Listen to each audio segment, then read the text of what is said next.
Hi, I'm Mark LaBarr, Conservation Biologist for Audubon Vermont, and I want to welcome you to my backyard. Now, times are stressful right now, and with the lockdown and everybody staying at home, it's kind of tough to figure out what to do. I'm fortunate because my backyard happens to be the Green Mountain Audubon Center, and I'm going to take you on tours around the center, talk about birds. It's spring. There's new arrivals coming every day, and we'll focus on individual species and what folks can see as they meander their backyards during the next couple of months. So one of the things you can do in your backyard, it's a great time of year to do this, as birds begin arriving, and some birds are already back, like our bluebirds. So you want to make sure that your nest boxes are clean and ready for their arrival. So I've been spending a lot of time cleaning out the bluebird boxes here at the center, and this is one that I have here in my backyard. Now I've been lucky with this bluebird box, this style of box. I've had a bluebird singing, I've had a bluebird checking this box out. It's a little different than traditional boxes. You can see here it has a slit on the top, and the front opens for cleaning and checking. So this had a pair of tree swallows in it last year. Hopefully we'll get bluebirds.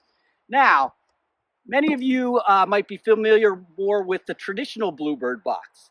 This is the box with the circular hole, and this one opens from the side, but it works just as well. So often we think about nest boxes as maybe just for bluebirds or tree swallows. These are the boxes that are out in the middle of fields where we see most of those birds' activity as far as feeding. But if you put nest boxes a little bit closer to the shrubs or closer to the woods, you'll get a whole different suite of species using them. Things like chickadees will use them, and other things like a favorite of mine. I haven't heard this one yet, but he'll be back. This is the house wren. And when I open up this box, I can see the real stick material that is traditional for house wren nests.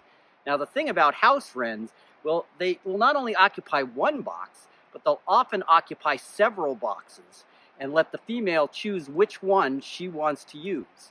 So they can be quite territorial and actually take up quite a bit of space.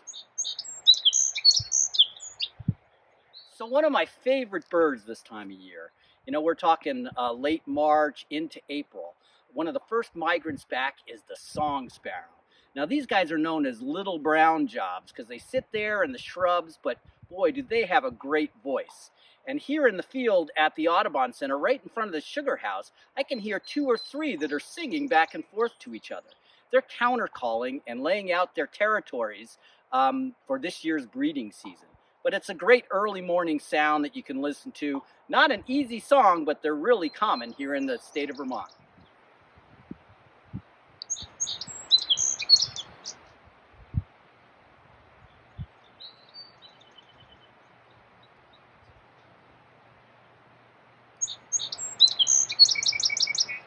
Hey, thanks for joining me this morning in my backyard, the Green Mountain Audubon Center.